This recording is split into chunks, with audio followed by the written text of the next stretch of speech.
Recuerdo que durante mis primeros días en la maestría de la Escuela de Derecho de Yale dieron dos de las charlas que más me han impactado en la vida. Y recuerdo especialmente la primera, en que un profesor muy reconocido estaba dando una charla sobre las ideas y dijo algo así como: la mayor parte de las personas no tienen ninguna idea. Algunas, pocas, muy pocas, tienen una idea. Y luego nos preguntó: ¿cuál es su idea? Y la verdad es que me dejó completamente en frío. ¿Cuál es mi idea?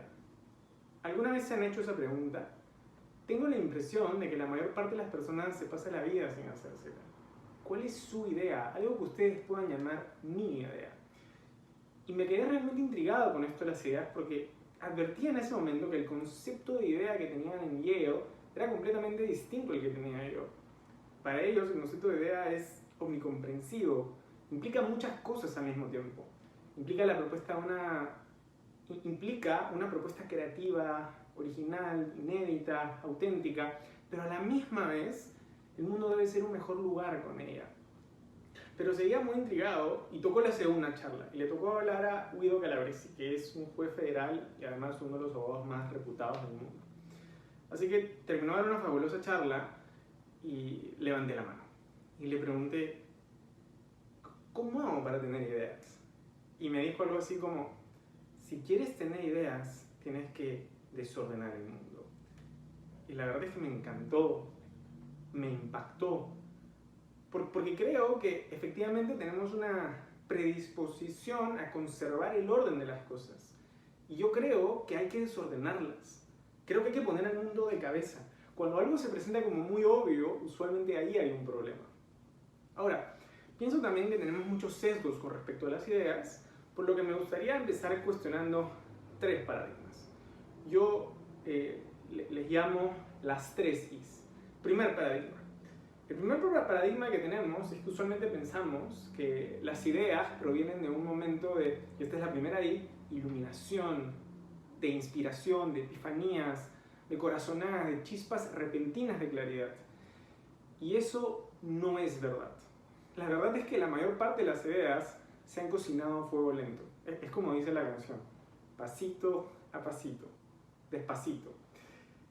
Lo cierto es que la mayor parte de las ideas se han elaborado en décadas.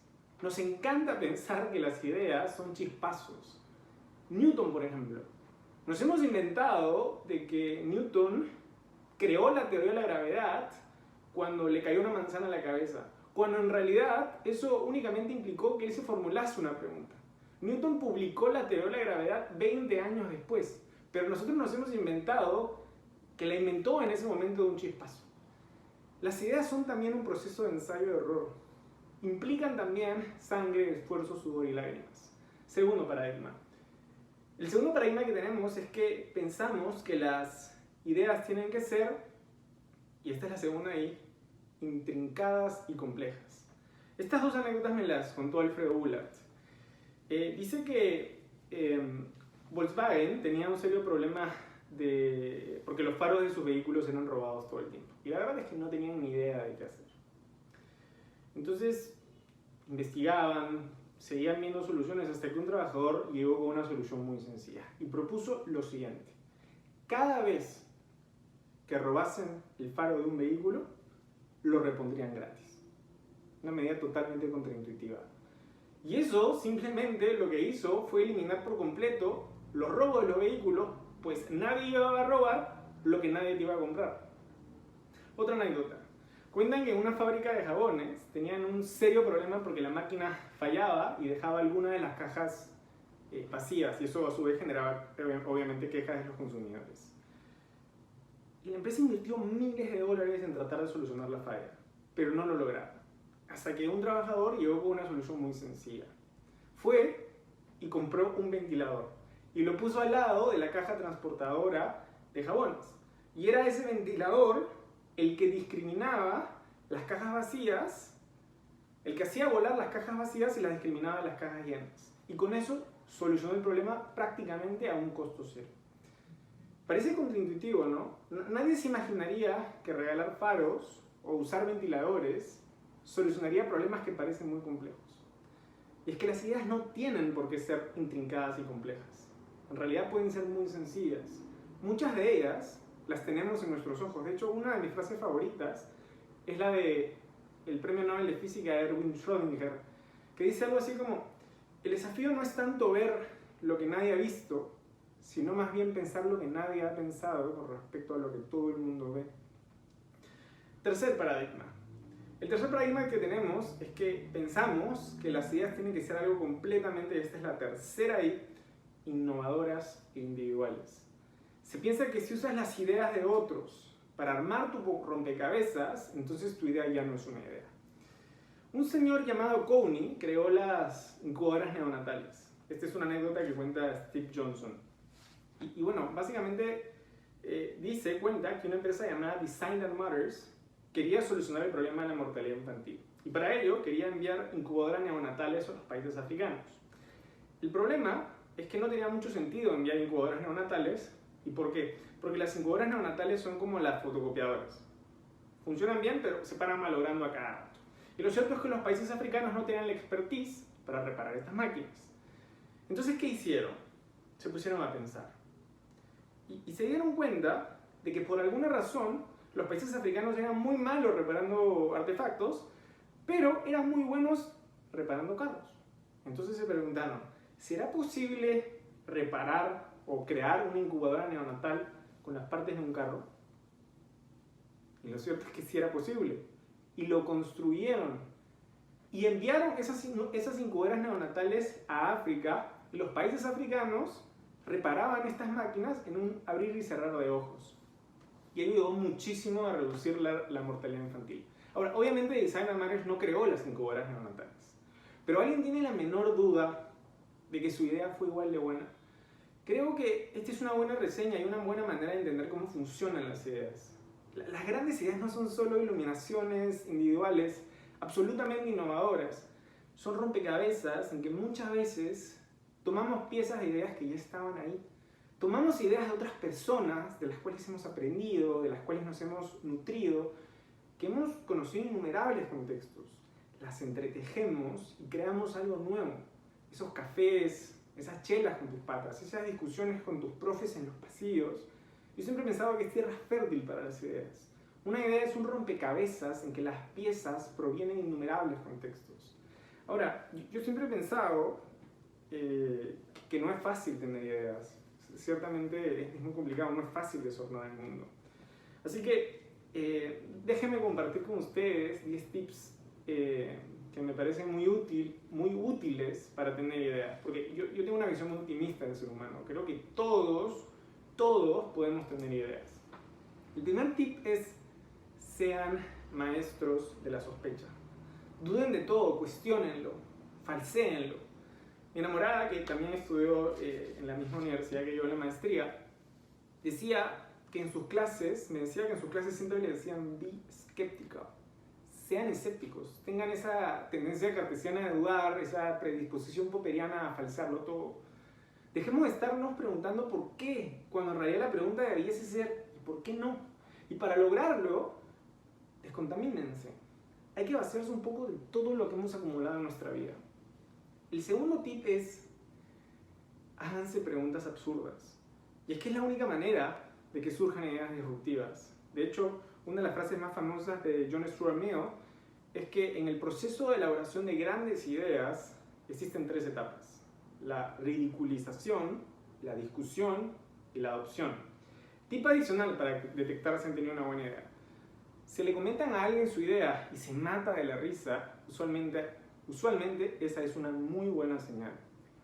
¿Saben qué fue objeto de absoluta ridiculización cuando fue propuesto? Tinder. ¿Y alguien tiene la menor duda de que es una idea sensacional? Yo conozco, y estoy seguro que ustedes también, a muchísimas parejas que se conocieron por Tinder y son muy felices. Y les menciono Tinder por no mencionar otros ejemplos que también fueron objeto de burla en un primer momento, como el televisor, las computadoras y los aviones. Tercer tip. El tercero es: utilicen el método socrático. No paren de discutir y testear sus ideas con los demás. Solamente cuando sus ideas han estado sometidas a un escrutinio intenso y permanente, pueden surgir esas grandes ideas. Testéenlas. Recuerdo que una vez me dijeron en la universidad que las ideas no surgen de los escritorios, sino más bien de los pasillos, y creo que es verdad. Hace poco me hicieron notar que el proceso de elaboración de una buena idea se parece a un partido de tenis. Yo soy fanático del tenis desde que soy niño. Y creo que como los buenos puntos de tenis, las buenas ideas surgen después de un interminable, intenso peloteo en que la idea va y viene. Es precisamente en ese peloteo que se desnudan las debilidades de la idea. Y el autor y el creador puede reforzarla. Ahora, es verdad que hay excepciones, como el tenis, en que viene Roger Federer y te mete un drive que no parece de este planeta. Yo creo que eso también pasa con las ideas. Es verdad que eventualmente hay chispazos de un genio y es evidentemente una gran idea. Sin embargo, creo que esos casos son los menos. Yo les aconsejo que traten de jugar la mayor cantidad de partidos de tenis con su idea. El cuarto tip es la interdisciplinaridad. Y es que si se analizan los problemas y las instituciones desde una misma disciplina, todo es circular. Solamente cuando analizas los problemas y los fenómenos desde otras disciplinas, ves luces que tu disciplina ciega. Recuerdo que en mi maestría todos los lunes un profesor presentaba una idea y existían muchísimos profesores. Había de todos, psicólogos, economistas, historiadores y más. Estar ahí era una montaña rusa de emociones, era como presenciar una pelea de box intelectual. Pero luego mi profesor explicaba su idea, profesores de otras disciplinas, economistas, historiadores, la comentaban y la criticaban. Yo creo que era ahí, en ese espacio, en esas cuatro paredes, en que otras personas, otras mentes brillantes estaban ayudando a desordenar el mundo. Y es en ese espacio en que puede surgir un bestseller o, ¿por qué no, un premio Nobel? Hace poco me puse a pensar en los premios Nobel de Economía que había leído. Y me di cuenta que a todos les dieron el premio por realizar estudios interdisciplinarios. Gauss, Becker, Schiller, Kahneman, Buchanan, Ostrom, Thaler y muchísimos más. Entonces, ¿qué les aconsejo? Por ejemplo, si son psicólogos, no conversen de sus ideas con psicólogos, conversenla con, no sé, economistas o biólogos. Si son economistas, háblenla con politólogos, historiadores y así sucesivamente. Ellos les van a ayudar a desordenar el mundo mejor que nadie. El quinto tip es viajar. Viajen todo lo que puedan, pero no viajen solo para ver atracciones turísticas. Involúcrense en el viaje. Conversen con personas de otros países, de otras culturas, de otras costumbres, de otras religiones. Viajen para preguntar, no paren de preguntar. Verán que el mundo en el que nosotros vivimos está totalmente desordenado para ellos y viceversa. Y muchos de ustedes me podrían criticar diciendo que inoportuno este chico que viene a proponernos viajar en este momento. Yo creo que hay otra forma de viajar alucinante, prácticamente a costo cero, que los puede llevar a conocer otras épocas, culturas y países, a viajar en el tiempo y en el espacio. Y que les va a ayudar a tener miles de ideas. Lean todo lo que puedan. La lectura es un manantial de ideas. El sexto es muy bonito y empiezo con una pregunta.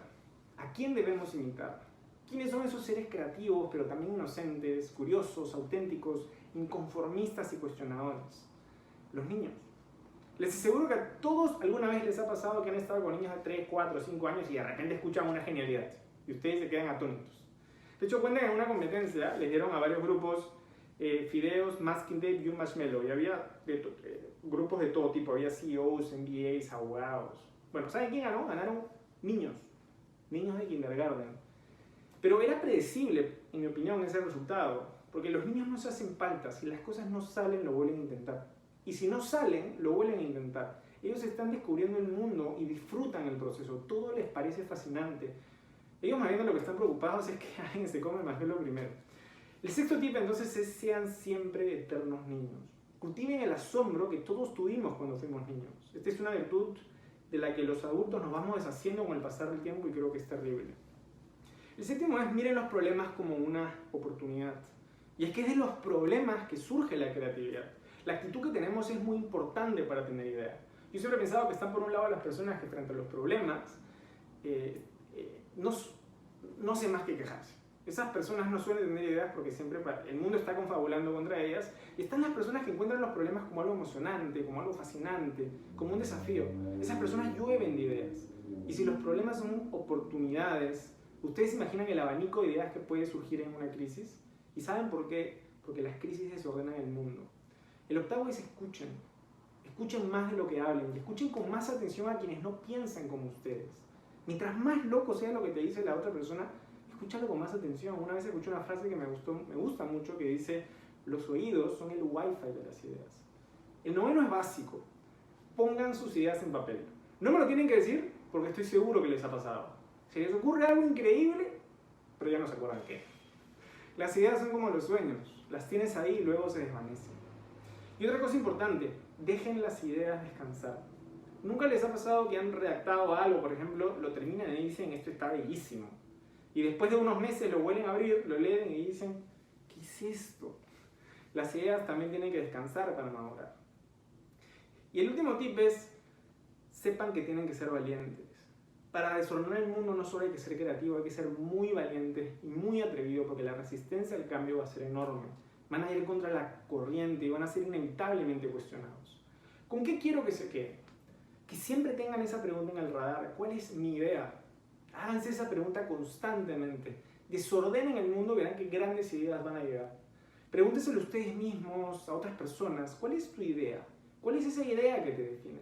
Convérsenlo con familiares, con amigos, con colegas, en reuniones familiares, en almuerzos, en bares, en las universidades, sobre todo en las universidades. Yo siempre he pensado que las universidades deben ser universidades de ideas. Yo siempre he pensado que existen dos tipos de personas. Las personas que hablan de ideas y las personas que pierden su tiempo hablando de la vida de otras personas. Yo pienso que vamos a dar un triple salto mortal como sociedad, como país, cuando dejemos de hablar de otras personas y empecemos a hablar de ideas. De hecho, Eleanor Roosevelt decía que las pequeñas mentes discuten sobre personas, pero las grandes mentes discuten ideas. Y esto de las ideas es ciertamente algo fascinante, porque lo que trasciende en el tiempo son las ideas, no las personas. Las personas mueren, las ideas viven. Las ideas trascienden en el tiempo. De hecho, nosotros no recordamos a las ideas por sus autores, sino a los autores por sus ideas. Son tus ideas las que te inmortalizan. Para finalizar, me gustaría citar dos frases fusionadas de una de mis películas favoritas que dice: nosotros los mortales somos sombra y polvo, pero lo que hacemos en vida, nuestras ideas, tienen eco en la eternidad. Muchas gracias.